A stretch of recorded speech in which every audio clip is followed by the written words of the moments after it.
First, after importing your image into Lightroom, navigate to the Develop module. You'll find a panel of adjustment tools on the right-hand side. Start with the basics: exposure and white balance. The exposure slider brightens or darkens your entire image. Drag it to the right to increase brightness, and to the left to decrease it. For white balance, you can use the eyedropper tool to click on a neutral gray area in your photo, or manually adjust the temperature and tint sliders to achieve accurate colors. Next, we have the tone section, which includes contrast, highlights, shadows, whites, and blacks. These sliders offer precise control over the tonal range of your image.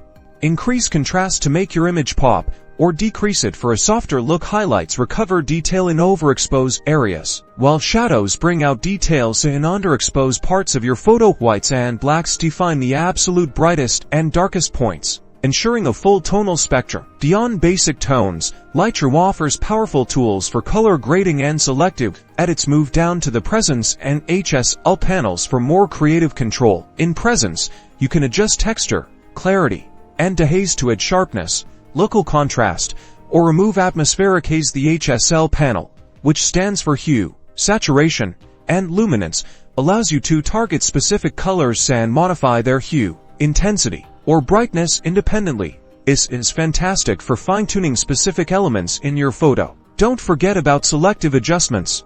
The adjustment brush, radial filter, and graduated filter let you apply specific edits to only certain areas of your image. For example, you can use the adjustment brush to brighten an underexposed face, or a graduated filter to darken an overly bright sky. Experiment with these tools to truly unleash your creativity and transform your photos into stunning works of art. With these powerful tools in the Develop module, you have everything you need to perfect your images. Happy editing!